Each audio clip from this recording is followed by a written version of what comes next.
This is the memory of Jared Orchen, and today we're going to learn about an argument between Moses and angels. Shavuos is coming up. God gave the Jewish people the Torah on the holiday of Shavuos, right? The whole nation came out of Mount Sinai, and God revealed himself. God came down with a fire and thunder. It was almost like a volcano. And they heard the voice of God. I am your God, do not worship idols, the whole Ten Commandments. Then Moses told the Jewish people, I'm going. He disappeared inside the cloud, like going towards the volcano. And he went up on Mount Sinai for 40 days. And there he received the Torah. He got the 2 tablets, right, of the Ten Commandments in writing. And God taught them the commentaries and everything, the whole tradition. Then the Talmud here is coming and tell us what was going on in heaven. What happened? Then let's read a little bit from inside. It's a Talmudic discussion in the Tractate of Shabbat, 88b3. That's the page where it's in the Tractate of Shabbat. It's called the Sugya of Matan Torah, the old discussion that speaks in the Talmud about the giving of the Torah. The Talmud discussed there the date that was given the Torah, many other details. We took one story that the Talmud repeats and tells us from Rabbi Yeshua ben Levi, very famous Talmudic scholar. He tells us that was an argument between angels and Moses about the giving of the Torah. Let's see what happened. Where? On the right column, the second paragraph. Another teaching by Rabbi Yehoshua ben Levi regarding the giving of the Torah. And our Yeshua ben Levi said, when Moses ascended to the heavenly heights, the ministering angels said before the Holy One, blessed is he, master of the universe, who is someone born of a woman doing among us. When Moses went up to Mount Sinai, he went, so to speak, up to heaven, right? God brought down the heaven to the mountain, the cloud, and he was inside the cloud that was in heaven. That the angels, ministering angels, asked God, what is a human being doing here? God, it's written in the book of Psalms, Hashamayim shamayim laHashem, the heavens is for God, ve'aretz, the land he gave to humans. The human belong in one place, and angels are belong in another place. What is he doing? What is he walking around here? What's going on here? Who gave him permission to come here? Go ahead. You want to take God. God said to them, he has come to receive the Torah. He's telling them, by the way, I forgot to tell you, he came to receive the Torah. Really? They said before him, the coveted and treasured Torah, that was stored by you as a treasure for 974 generations before the world was created. Okay. How it came up in the 974 generations? How many generations were from the creation of the world until God gave the Torah to the Jewish people? 2,000 years? 26 generations. Beautiful. They take the 26 and 974, it's 1,000 generations. It means to say the Torah, even before God created the world, there was no time. But in essence, it's so higher. It was so before God had the Torah in his mind much before he created the world. It came before the world. The world was created as an outcome of the Torah. The Torah is considered the blueprint of the world. God had a Torah in his mind. And then he wanted people to observe it, that he created the world. That the Torah came first, and then the world came because of the Torah. Understand?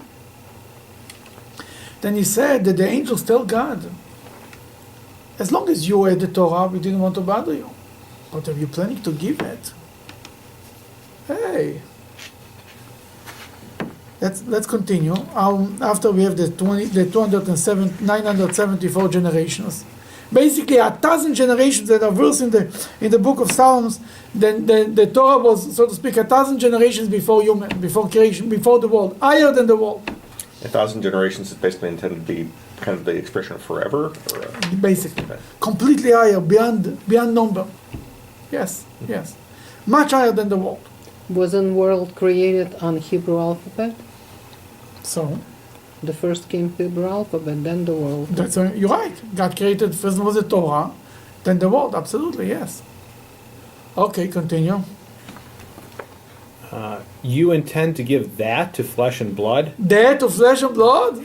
This Torah to human beings who can mess up every 5 minutes? You treasure you're giving to these guys this? What's the word? I mean, the way they had the word that. What's the word in Hebrew for that? Atom vakish? No, there's no special word for that. Go ahead. What is a mortal that you should remember him, or the Son of Man that you should recall him? Yeah, the angels were always arguing about with God, even against the. It's written that when God created the world, it was also the angels told God, "Why are you creating the world?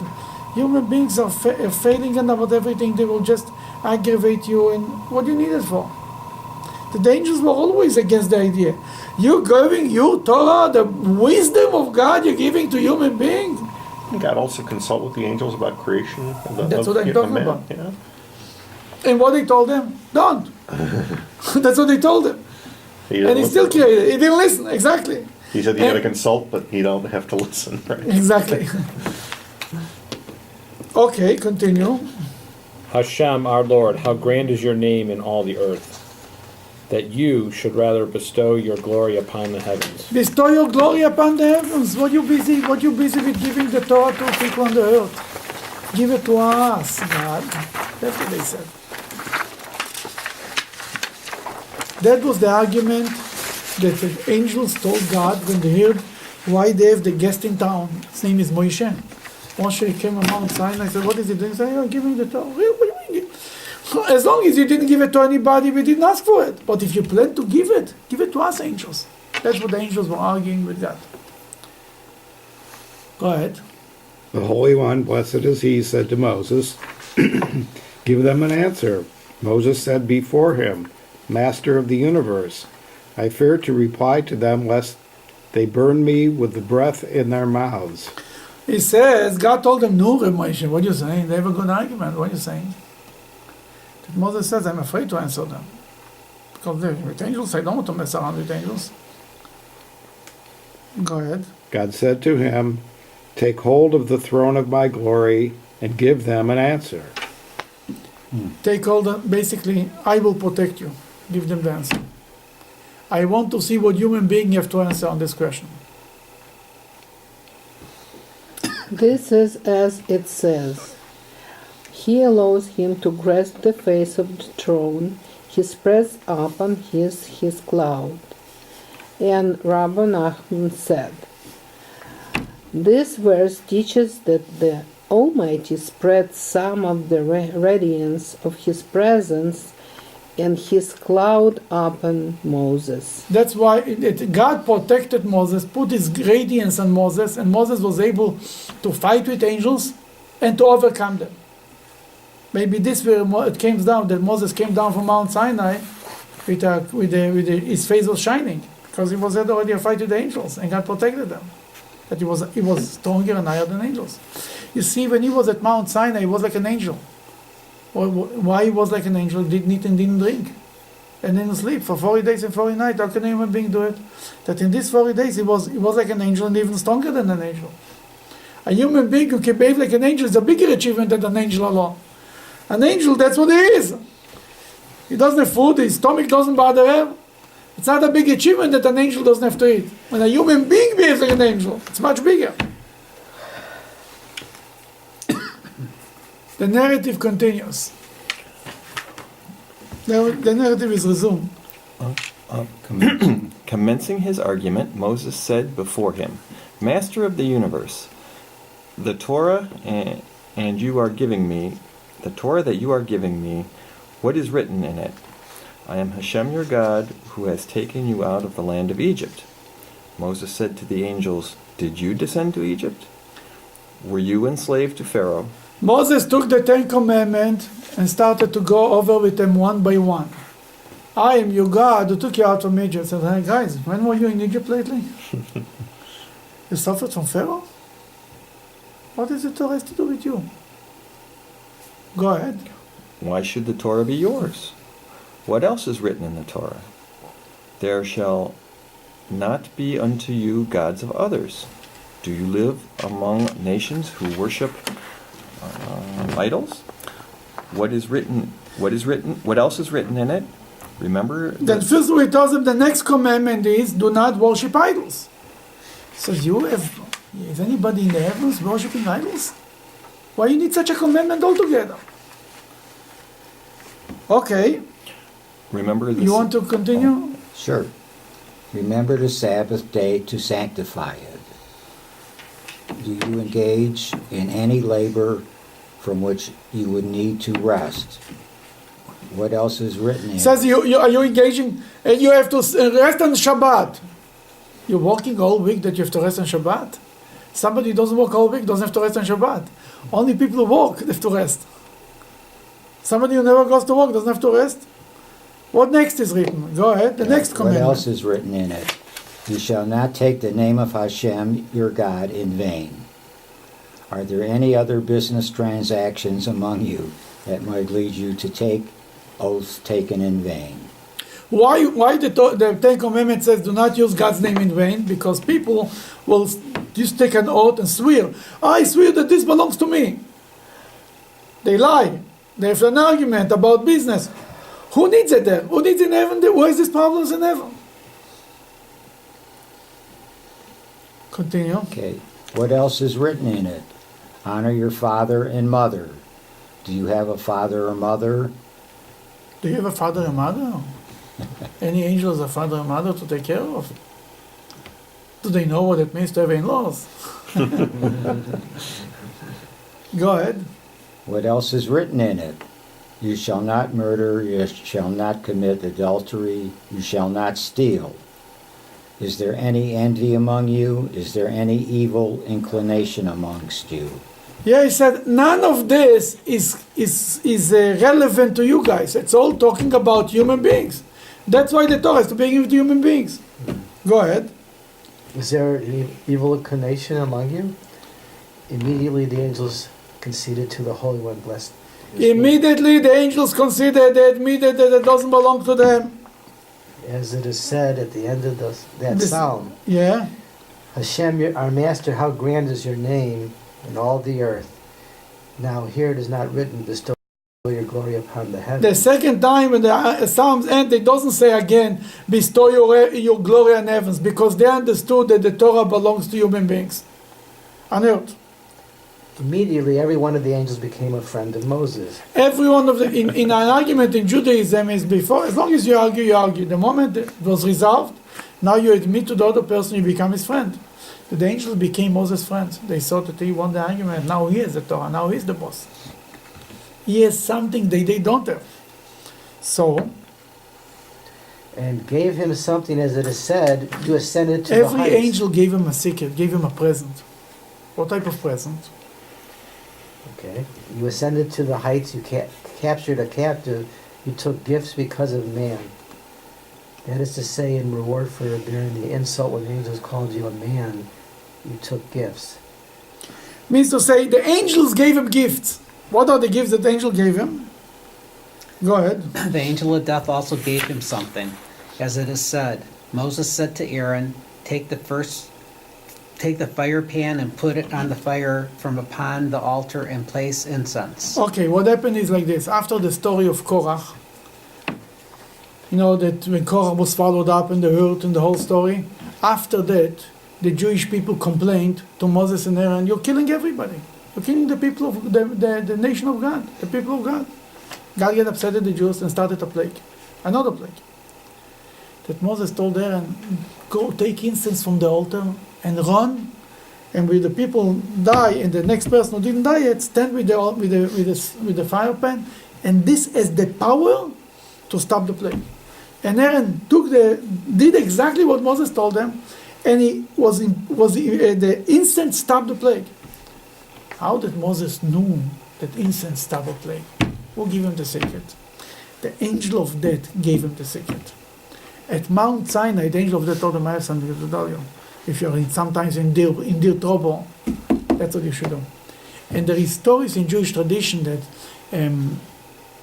sometimes in communities, when it was like an epidemic and many people died, they took at least there is one story that they took people they took a minyan in 4 corners of the city, and they recited the prayer of incense. We cannot do incense anymore because incense is only done in the temple.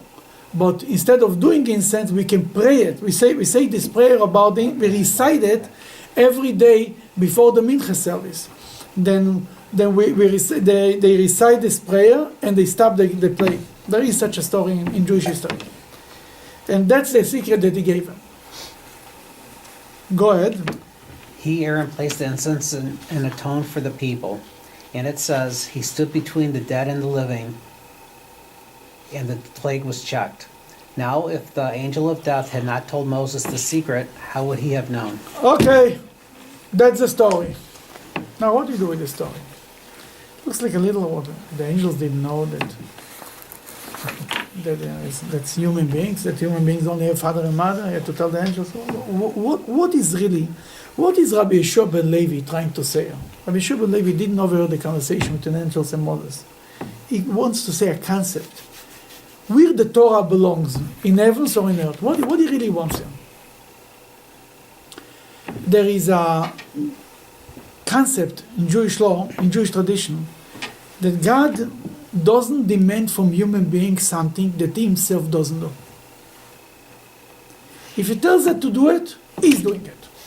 And what God wears to fill in. Magid varav leYaakov. God says his word to the Jewish people, to Jacob, chukav u'mishpatav leIsrael, his laws to Israel. What means his laws? He lives by the law. That if God tells us something to do, he himself lives after it. The Medrash gives an example. God tells us to put on film, he also puts on film. What does this mean? God puts on Yezayan, God puts on film. What does this mean? It means to say, what's written in that film?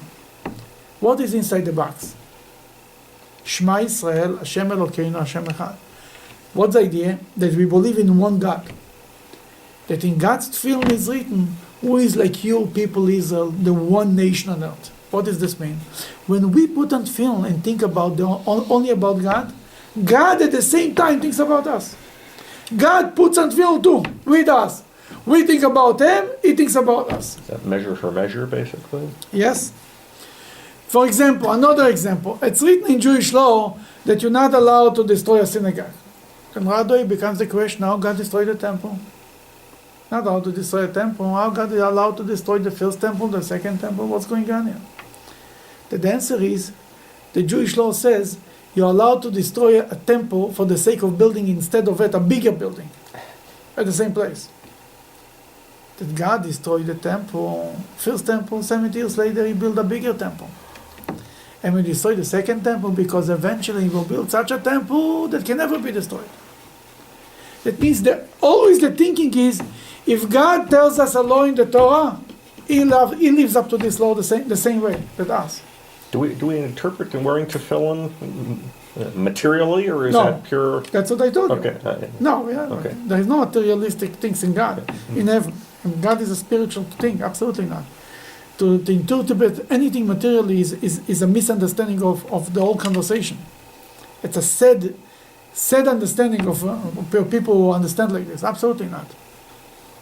And the same thing is about every law. We say there is a law that if you give your worker every day the money by the end of the day, then you cannot delay it. You must give him the money. Then we ask God, why you don't reward us? Reward Where is the reward? Every day, bring us Mashiach. Then the answer is that the reward, that God, it's one long day. By the end of this day, God will reward us for everything. Everything that God tells us to do, we right away ask God, where are you in this picture? When are you going to do this? The same thing is about this discussion. There is a very interesting discussion, it's called Bar Metzra. Bar Metzra means a neighbor. I want to sell my house. And the next door neighbor, and I put it on sale. And I have already a customer. The next door neighbor said, why didn't you tell me you want to sell your house? I want to buy it, I want to expand my property. Your neighbor You or the guy or the customer can go somewhere else and buy a house. I cannot go somewhere else and build another piece of property. That the neighbor has the first right for buying the house before everybody, as long as he pays the right price. But he has the first right to buy the house, because for you it's a benefit. The seller doesn't lose anything. Just to be mean, you cannot do this. V'asita yashar v'atov, you should do the right thing in the eyes of God, and this is the right thing. Your neighbor comes first. That's the Jewish law. The neighbor comes first. The other guy can buy his house and someone can find another street, not third street. I cannot go anywhere. Then give me the house. And he has the first right to buy the house. The angels came to God and told them,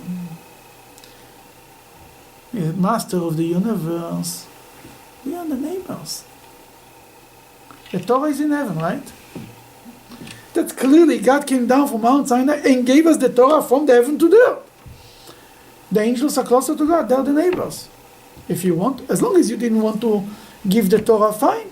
The moment you want to give the Torah, we want to enjoy the Torah. On a spiritual level, obviously, angels do not put on film and do not do physical things. We want to enjoy the Torah. Give us the Torah, the angel said. Then God turned to Moses and told them, no, they are the neighbors. They are the bar mitzvah. They have a good argument. They are the neighbors. They should get the Torah first. If anybody, they should get the first option, right? There is a first option. First refusal. What? First option of first refusal. Option of first refusal. We should be the one. Then give somebody else. What's the answer? There is a few answers about it that the different commentaries bring. The first answer is that the laws about neighboring, the power of getting the first option is only when you want to sell property. Something that cannot be moved from one place to another. Anything that it's movable, then there is no law. The law doesn't apply. If I want to sell a refrigerator, the neighbor cannot tell me, I'm the neighbor, I want the first to buy the refrigerator. Refrigerator you can buy in a store, you can bring another one. The Torah is not property. The Torah is considered, it's a portable thing. We see it when the Jewish people, when they build the Ark of the Covenant, right? The Ark of the Covenant had two poles inside it, that the Torah says you're not allowed to remove the poles from the Ark. Why? To symbolize that the Torah is portable. You pick this up and you go. We throw us out to the land of Israel, we took the Torah, we moved on. The Torah goes everywhere. The Torah is not attached to a certain property, to a certain place. We should observe the Torah everywhere in the world. That's one answer. Therefore the angels, you tell the angels, yeah, you're neighbors, but the Torah is something that is movable, is portable. Or there's an argument on the other end, but we'll not confuse you more. But the Torah it's a portable thing, but others you cannot find another one. That's the problem. The other answer is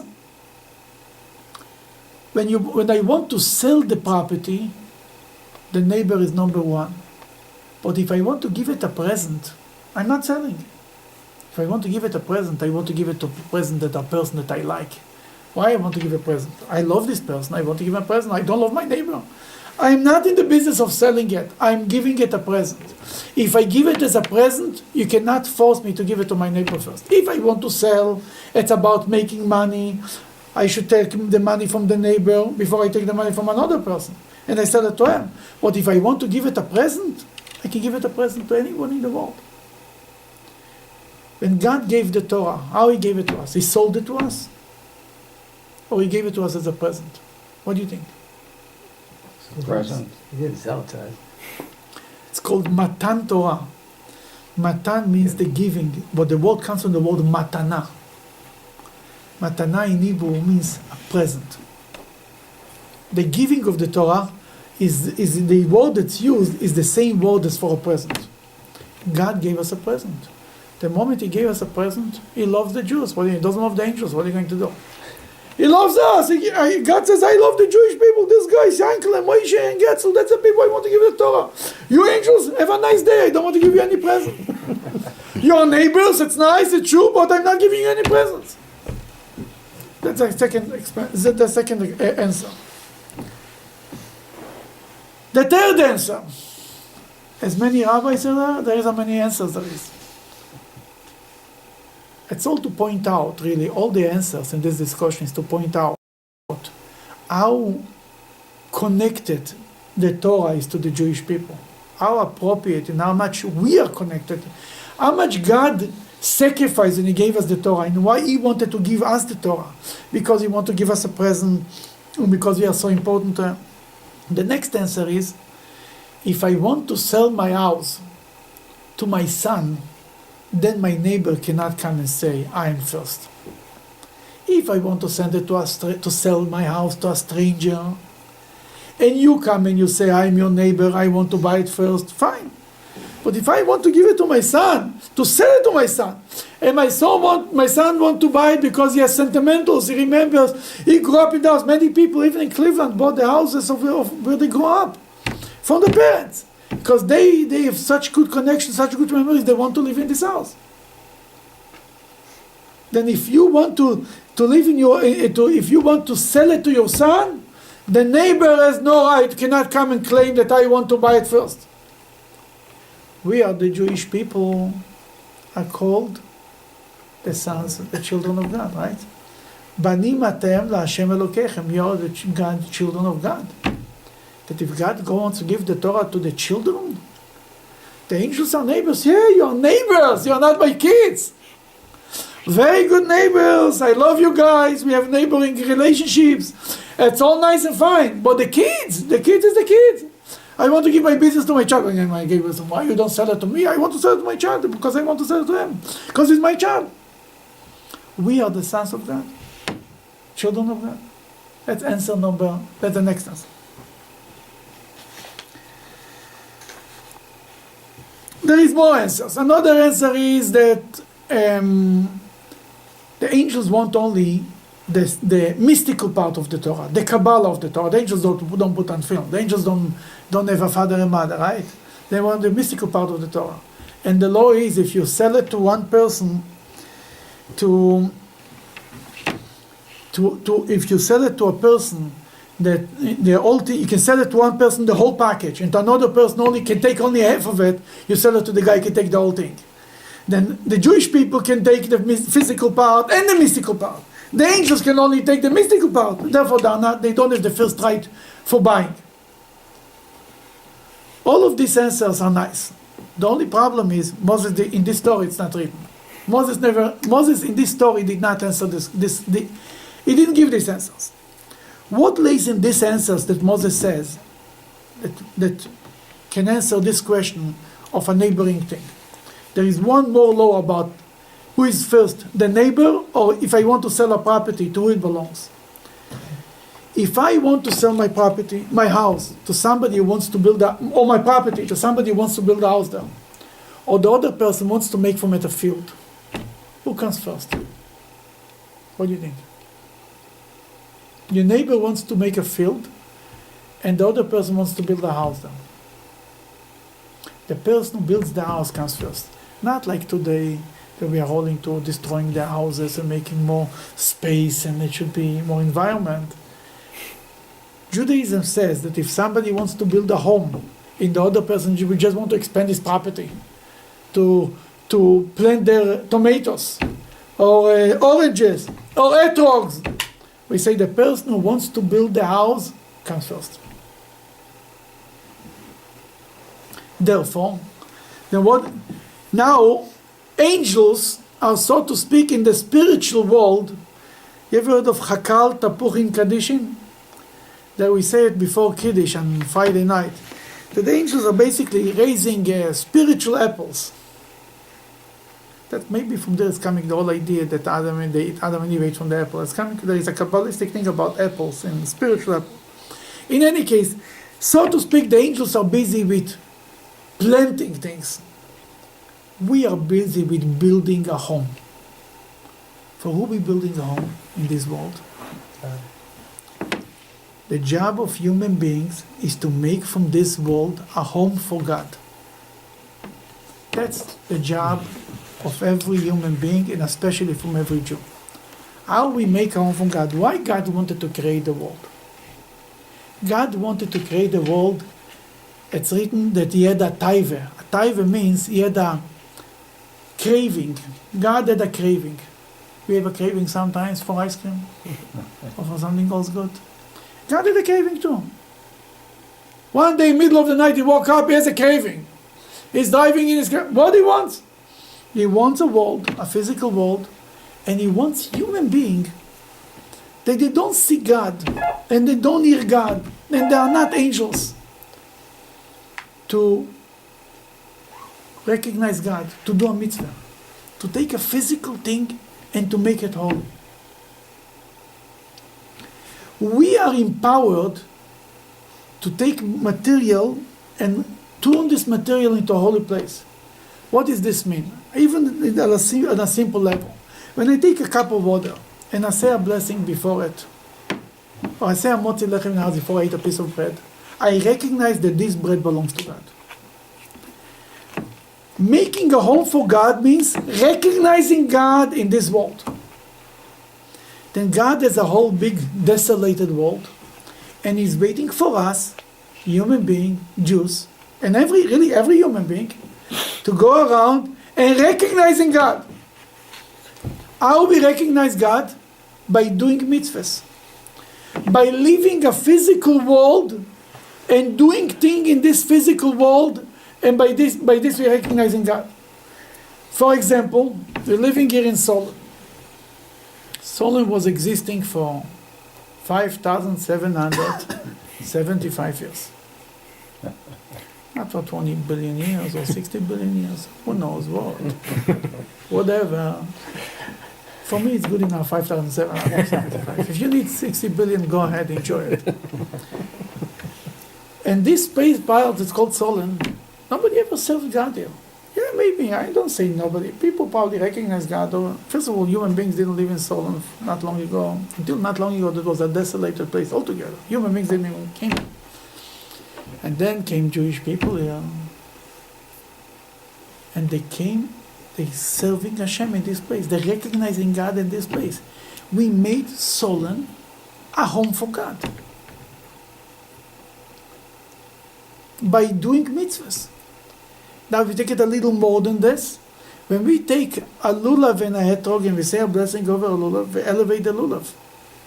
Even more. For example, a mezuzah. You know, when a mezuzah falls on the floor, God forbid, what do we do with it? We kiss it, right? We kiss mezuzahs. We kiss film, right? We kiss the Torah. What is the business of kissing objects? We kiss chairs, tables. What is this? Why are we kissing it? The kissing of the object tells us that this is a holy object. We took a piece of parchment, skin of an animal, but we are empowered.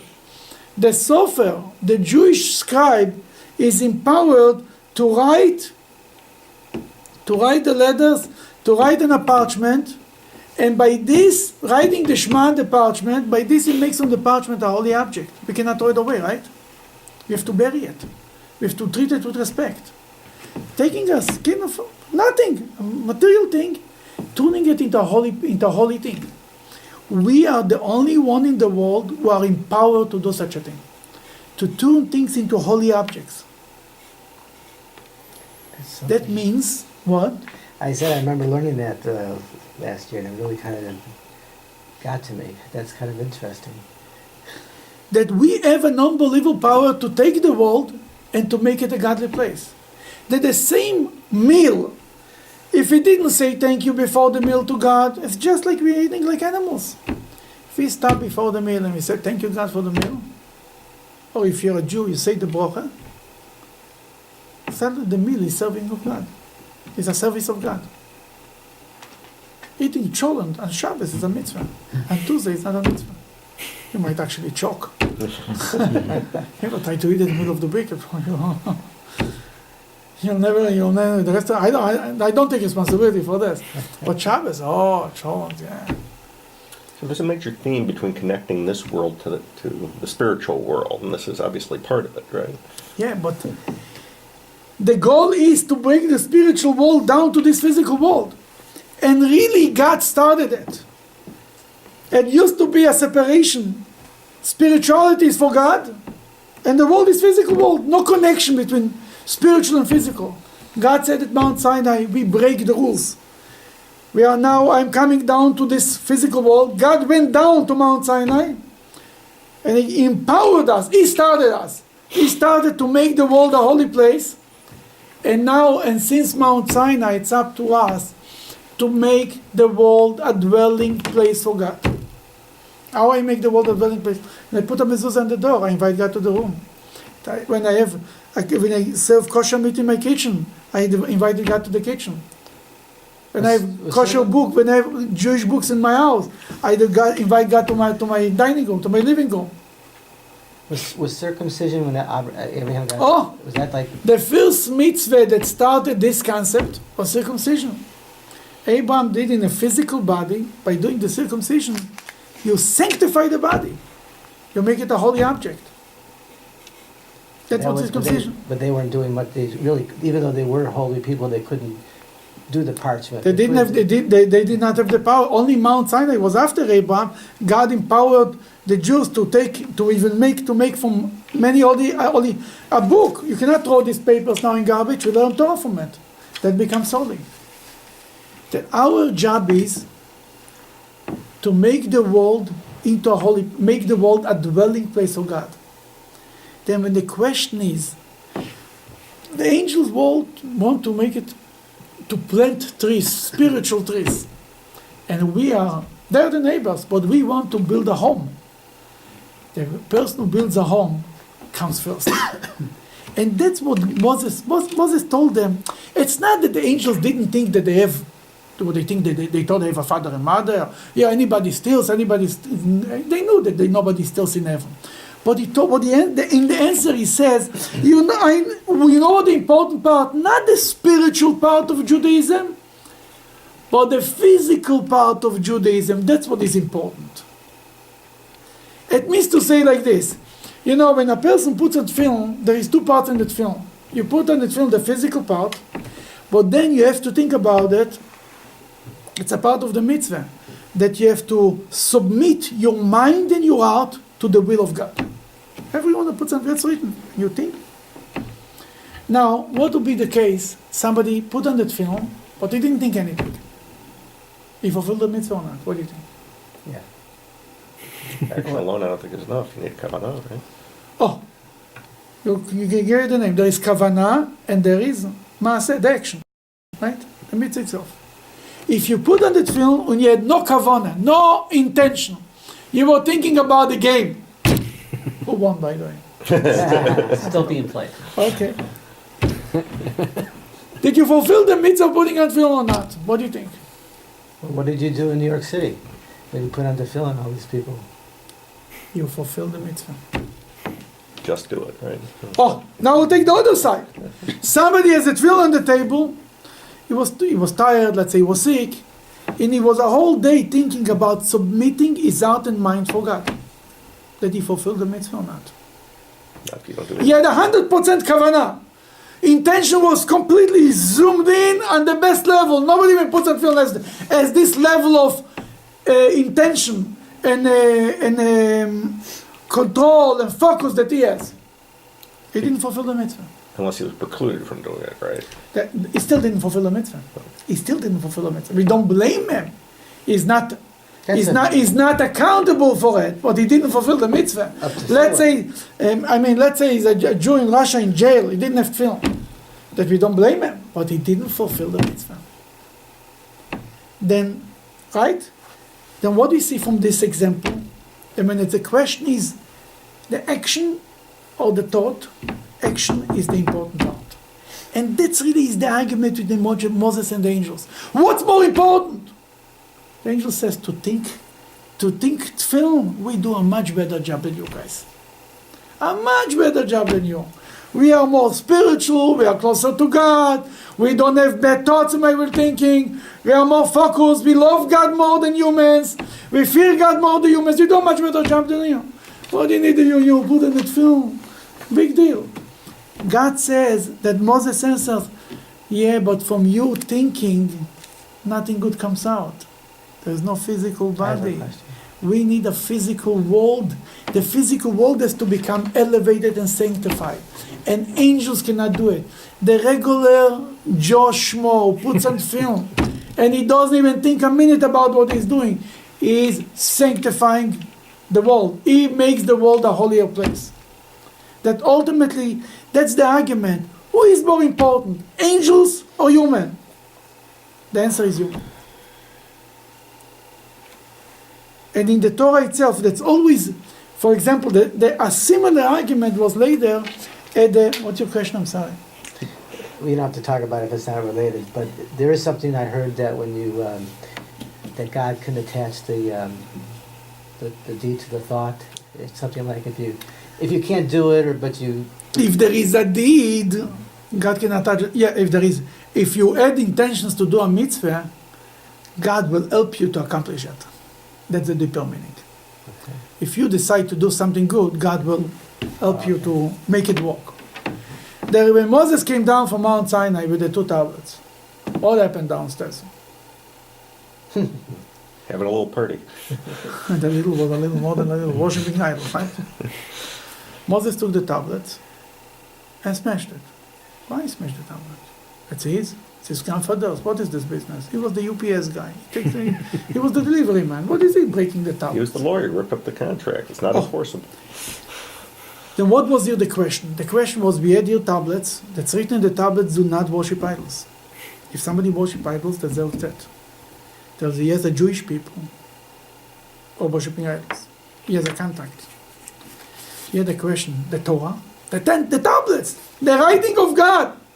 God provided the stone and the writing. Yes, the writing of God says, here the question, the Torah or the Jews? The Torah or the Jews? He had a split-second time to decide. It's like when the games, like decisions have to be done like this, right? You know what he said? The Jews come first. And he smashed the tablet. He didn't know he's going to get another set. God never promised him. He had no idea how this is going to evolve. Why? Because it says in the Torah, it's written, speak to the children of Israel, tell the children of Israel. It's about Israel. Basically, it's the same argument. What's more important? A Torah in the heavenly spirit, where angels can learn the Torah, or human beings who can do it?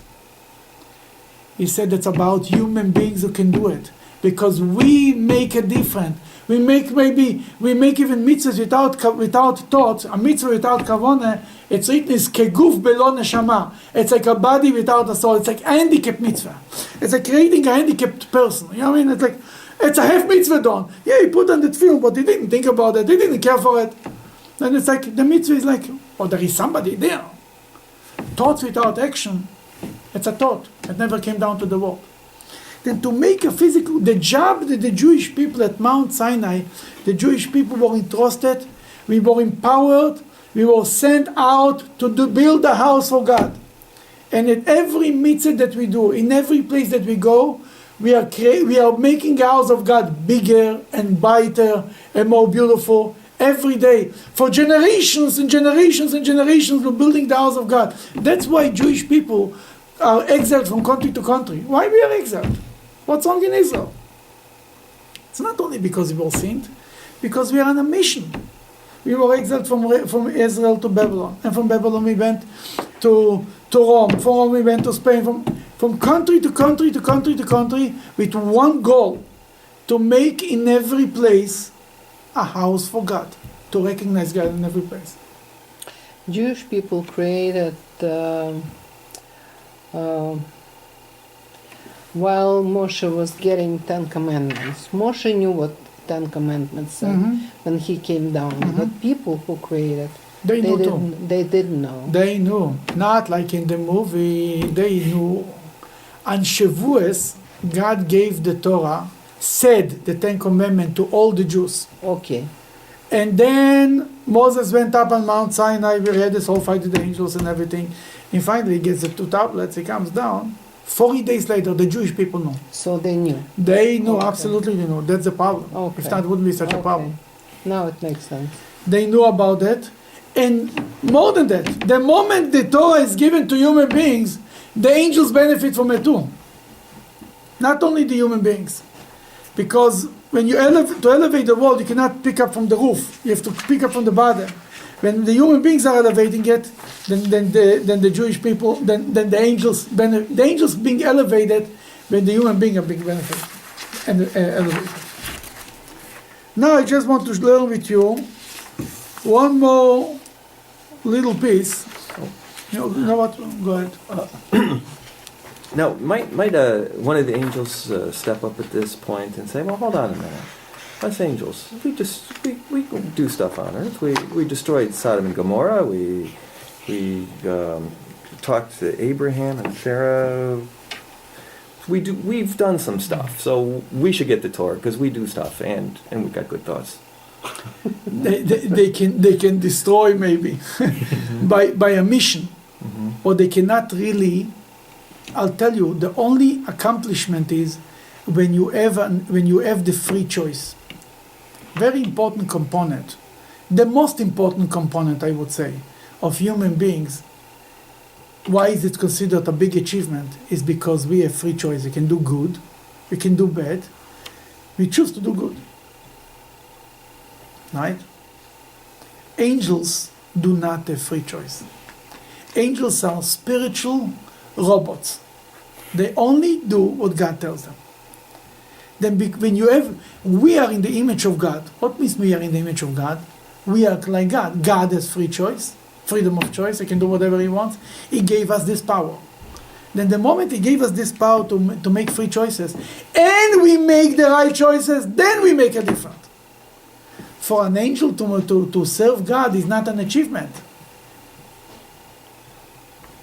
It's a will of it. You understand what I'm saying? There is like when somebody who understands the different, who knows what's right and it's for him, it's very clear that the right thing, and he cannot even he cannot make a difference. If somebody is forced to do the right thing, he doesn't deserve reward for it, because he didn't do it out of his own free will. How you know that you raised good children? When they go to college and they still go on the holidays to services, you know that when you educated them, worked. As long as they come with you, they go to service. They go because they want to go. They go because they said, the parents say, let's go to services. They go to services. That angels do the right thing is not a big achievement. They're robots. They do what it's supposed to do. It's not a problem. It's not a technical problem that they cannot do things in the physical world. It's a It's a real issue. They cannot do it. Even if they do it, means nothing. When it means something, and therefore, the more the Jew has freedom of choice, the more what he's doing is an achievement. What do I mean with that?